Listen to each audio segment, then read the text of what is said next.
মন্দির, আর মন্দিরের পাশেই রয়েছে খুব সুন্দর বাঁধানো একটি পুকুর। মন্দিরে ঢুকেই তোমরা এরকম সরু গলির মতো পাবে, এখান থেকে তোমরা পরিক্রমণ করতে পারবে পুরো মন্দিরকে। মন্দিরের গায়ে কিন্তু অসংখ্য দেবদেবীর বিগ্রহ রয়েছে। আজ থেকে 189 বছর আগে আমার বাবার ঠাকুরদাদা এই মাকে প্রতিষ্ঠা করেছিলেন। অপূর্ব সুন্দর লাগছে মন্দিরটা দেখতে। হ্যালো এভরিওয়ান, কেমন আছো তোমরা? আশা করি সবাই ভালো আছো, ফুল বিন্দাস আছো। আজকের ভিডিওটা করতে গিয়ে ভীষণভাবে এক্সাইটেড, কারণ আজকের আমি যেই মন্দিরটাতে যাব সেই মন্দিরটা ভীষণ জাগ্রত এক কালী মায়ের মন্দির। আর এই মন্দির নাকি রাত্রেবেলা ভীষণ এক স্বর্গীয় রূপ নেয় মন্দির প্রাঙ্গণ। তো মন্দিরটা কোথায় রয়েছে, কীভাবে যেতে হবে, সমস্ত কিছু ভিডিওতে ডিটেলসে আমি শেয়ার করবো। তো ভিডিওটা শুরু করার আগে প্রতিবারের মতনই বলবো, আমি সুচিত্রা, আমার চ্যানেল শুরু ব্লগ ডায়েরিতে তোমাদের সবাইকে করি স্বাগত। তো চলো শুরু করি আজকের মন্দিরের ভিডিও। আজকে যে মন্দিরে যাব সেই মন্দিরের নাম হচ্ছে মা বাসনা কালী মন্দির, আর এই মন্দিরটি গড়িয়াতে অবস্থিত। তো ভিডিওটা শুরু করার আগে বলি, ভিডিওটা যদি ভালো লাগে তাহলে please like, comment, share and subscribe তো রয়েছে। তো এখন আমি রয়েছি কবি নজরুল মেট্রো স্টেশনে 2 নম্বর গেটের একদম সামনে। তো এখান থেকে শুরু হবে আজকের আমার গন্তব্যস্থল। কারণ হচ্ছে কি, আমি যেই রুট দিয়ে আসি সেখানে ট্রেন হলে অনেকটা দূর হতো, তার কারণ আমি বাই রোড এসেছি। তার জন্যই আমি তোমাদেরকে এখান থেকে ডিরেকশানটা দেবো তোমরা কিভাবে যাবে। তোমরা তোমাদের নিয়ারেস্ট যেখানে থাকো নিয়ারেস্ট লোকেশান থেকে মেট্রো ধরবে, মেট্রো ধরে তোমরা আসবে কবি নজরুল মেট্রো স্টেশন থেকে 2 নম্বর গেট থেকে বেরোবে। দেন সেখান থেকে তোমরা কিভাবে যাবে সবটাই দেখাবো। তো চলো। তো এই হচ্ছে কবি নজরুল মেট্রো স্টেশনের গেট নাম্বার 2। এই গেট নাম্বার 2 থেকে তোমরা বেরিয়ে সামনে যেই রাস্তাটা আছে সেই রাস্তা ধরে তোমাদের সোজা যেতে হবে, মানে তোমাদের ডান দিকে পড়বে এই রাস্তাটা। এই ডান দিক দিয়ে সোজা কিছুটা গেলেই তোমরা এরকম অটো স্ট্যান্ড দেখতে পারবে। দেখো এই রাস্তাটা দিয়ে আমরা সোজা এসেছি, সোজা এসে এই যে সমস্ত অটো দাঁড়িয়ে রয়েছে এর বাঁ দিক নয় ডান দিক দিয়ে যে রাস্তাটা চলে গেছে সেই রাস্তা বরাবর তোমাদেরকে যেতে হবে আরও 5 মিনিট মতো।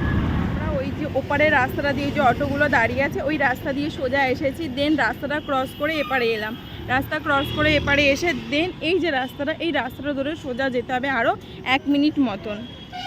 এপারে একটা গেছে, এপারে একটা গেছে, দেখো এদিকে একটা গেছে আর এদিকেও গেছে। এই যে 3 রাস্তার এই যে মোড় মিডিলটা, এই মিডিলটাতে মানে রাস্তা ক্রস করে ওই যে ওপারের ওই রাস্তাটা ক্রস করে এপারে আসবে।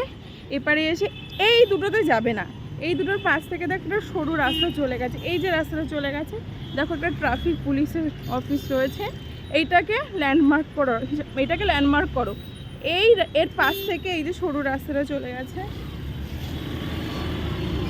এই যে সরু রাস্তাটা গেছে এই রাস্তাটা দিয়ে তোমাদেরকে যেতে হবে। স্টেশন থেকে এই মন্দিরের দূরত্ব হচ্ছে পায়ে হেঁটে 7 থেকে 8 মিনিট। তাছাড়াও তোমরা কিন্তু এখানে টোটো করে আসতে পারো, জনপ্রতি ভাড়া নেবে 10 টাকা করে।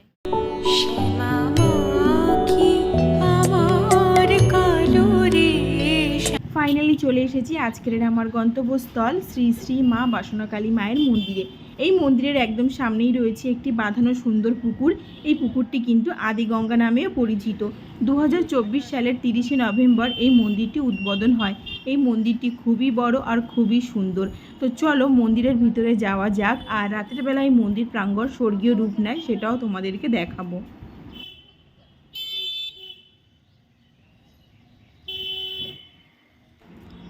তো দেখতেই পাচ্ছ এখানে মন্দির সকাল 6টা থেকে 9টা পর্যন্ত, দুপুর 12টা থেকে 1টা পর্যন্ত, সন্ধ্যে 6টা থেকে 8টা পর্যন্ত খোলা থাকে। তো চলো এবার মন্দিরের ভেতরে প্রবেশ করা যাক। তো মন্দিরের ভেতরে প্রবেশ করেই তোমরা প্রথমেই ডান দিকে দেখতে পারবে এরকম সরু একটি গলি মতন করা রয়েছে। এই গলি দিয়ে তোমরা পুরো মন্দিরটাকে পরিক্রমণ করতে পারবে। যারা ভক্তরা পরিক্রমণ করতে চায় তারা খুব সহজে পরিক্রমণ করবে। এখানে এক স্থানীয় কাকুর থেকে জানতে পারলাম এই মন্দিরটা দিনের বেলার থেকে নাকি রাত্রেবেলা আরও বেশি সুন্দর লাগে। তো এখন বাজে হচ্ছে গিয়ে ওই 5টা মতন, তো 6টার সময় মন্দির খুলবে। তো আমি এখন ওয়েট করব। তো ততক্ষণ চলো এই মন্দিরটা আমি তোমাদেরকে ঘুরিয়ে দেখাই। এরকম উঁচু ভিত্তিপ্রস্তরের ওপর কিন্তু এই মন্দিরটি স্থাপিত, আর এই মন্দিরের গায়ে কিন্তু অনেক দেবীর বিগ্রহ আছে। এই মন্দিরের গায়ে যে সমস্ত দেবীর বিগ্রহ আছে তার বিশেষত্ব হলো নবদুর্গার যে 9টি রূপ তারই বিগ্রহ নির্মাণ করা হয়েছে এই মন্দিরে।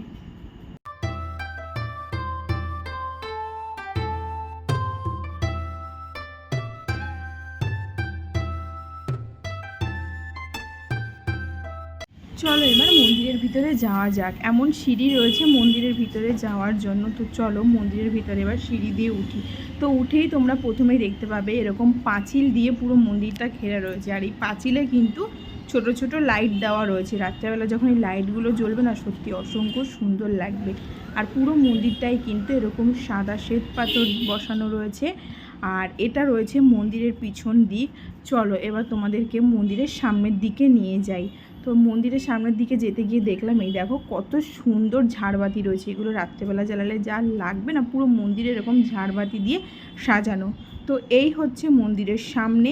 আর এখানে কিন্তু দেখো সমস্ত নিয়মাবলী সেম রয়েছে, কখন খুলবে কখন বন্ধ হবে। ইভেন এই মন্দিরে যে ব্রাহ্মণ রয়েছে, যদি তোমরা পুজো আর্চা কিছু করাতে চাও তার নাম্বারটাও রয়েছে। মন্দিরের চারপাশে কিন্তু এরকম বারান্দা করা রয়েছে, যেখানে ভক্তরা কিন্তু পরিক্রমণ করতে পারবে।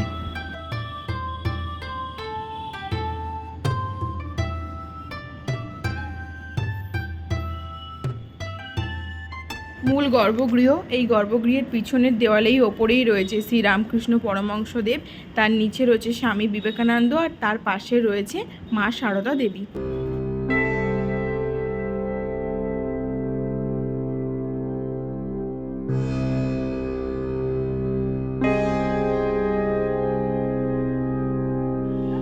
মায়ের মন্দিরের একদম গর্ভগৃহের সামনে আরও একটি জায়গা রয়েছে, যেখানে রয়েছে শিবলিঙ্গ।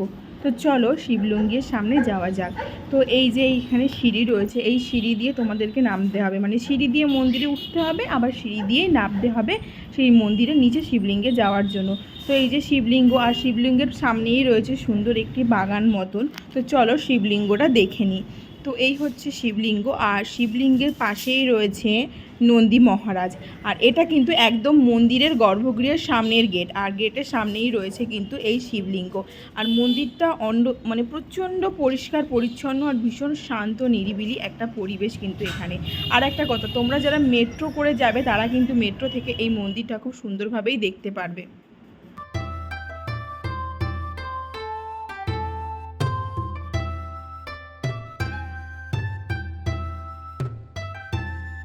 এই মন্দিরটি কিন্তু রত্ন বিশিষ্ট, আর এই মন্দিরের রত্নগুলো কিন্তু একদম অন্যরকমভাবে করা। তো একদম প্রথমেই রয়েছে বড় রত্ন, আর তার পাশেই রয়েছে আরও ছোট ছোট দুটো রত্ন, তারপরেই রয়েছে আরও দুটো রত্ন, আর সেই রত্নগুলোর মধ্যেই কিন্তু রয়েছে দেবীর বিগ্রহ।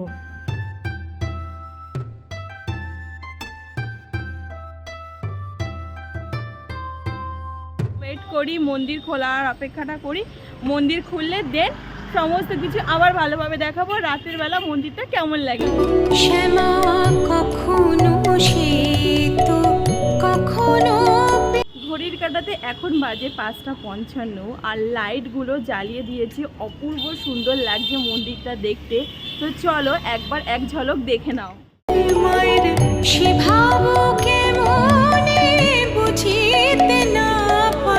ঘড়ির কাঁটাতে এখন বাজে 6:20, আর মন্দিরের গর্ভগৃহ কিন্তু খুলে দিয়েছে, আর সমস্ত আলোও কিন্তু জ্বালিয়ে দিয়েছে, দেখতেই পাচ্ছ। মন্দিরের গায়ে যে সমস্ত দেবীর বিগ্রহ রয়েছে সেই বিগ্রহের সামনেও কিন্তু একটা সুন্দর হলুদ বর্ণের আলো দেওয়া হয়েছে, যার জন্য আরও বেশি সুন্দর লাগছে মন্দির প্রাঙ্গণটা দেখতে। আর মন্দিরের সামনে যে শিবলিঙ্গটি রয়েছে সেই শিবলিঙ্গর সামনেও কিন্তু খুব সুন্দর আলো দিয়ে সাজানো হয়েছে, একদম ওপরেই রয়েছে সেম হলুদ বর্ণের আলো। পুরো মন্দিরটা আলো জ্বালিয়ে যেন একটা স্বর্গীয় রূপ নিয়েছে। এত সুন্দর লাগছে মন্দির প্রাঙ্গণটা, তোমরা নিজেরা না দেখলে না একদম বিশ্বাস করতে পারবে না।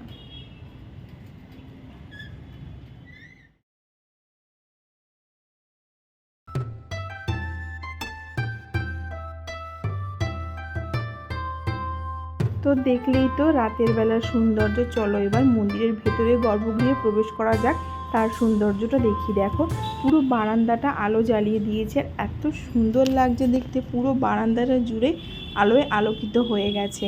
আর তাছাড়া সকালবেলা তোমাদেরকে যেই ঝাড়গুলো দেখিয়েছিলাম সেই ঝাড়গুলোও কিন্তু জ্বালিয়ে দিয়েছে।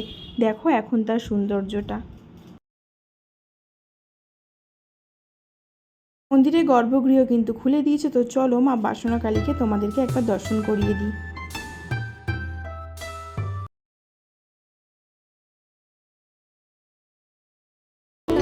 শ্যামা কখনো শ্বেত কখনো পীত, মায়ের সম্বন্ধে আমাদেরকে জানানো।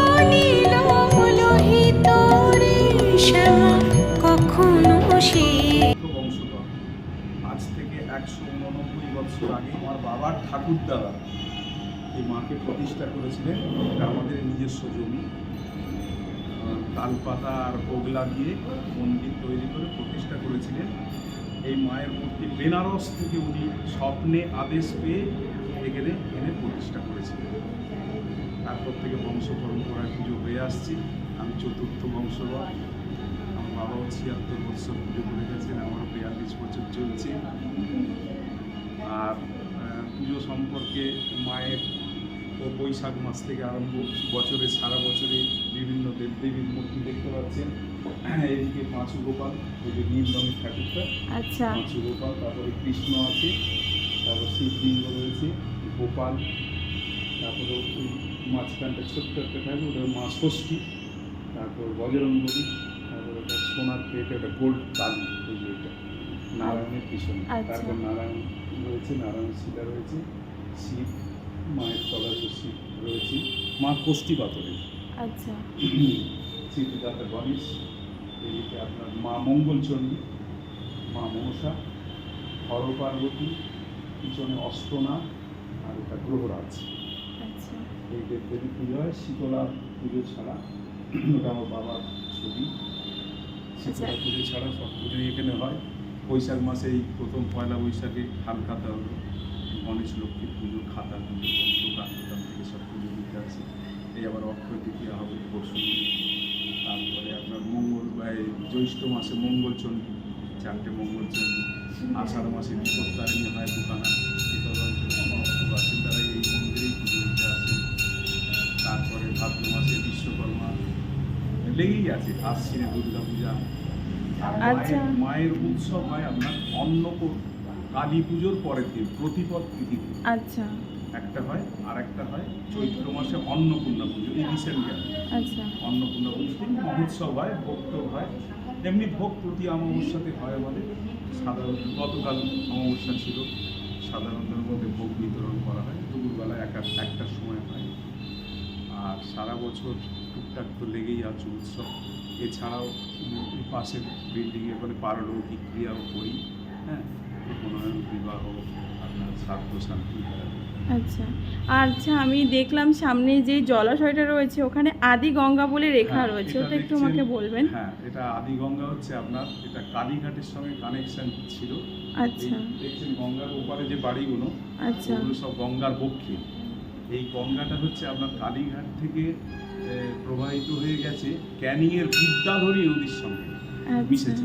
তোমাদেরকে আরেকটা জিনিস দেখাবো। মন্দিরের প্রবেশের মুখেই কিন্তু একটা ডালার দোকান রয়েছে, যেখান থেকে তোমরা পূজার সমস্ত সামগ্রী কিন্তু কিনতে পারবে। তোমার আজকের এই ভিডিও কেমন লাগলো অবশ্যই জানাবে। ভিডিওটা যদি ভালো লাগে তাহলে like, comment, share and subscribe তো রয়েছে। পরবর্তী ভিডিও নিয়ে খুব তাড়াতাড়ি আসবে। ততদিন জন্য সুস্থ থাকো, ভালো থাকো, টাটা।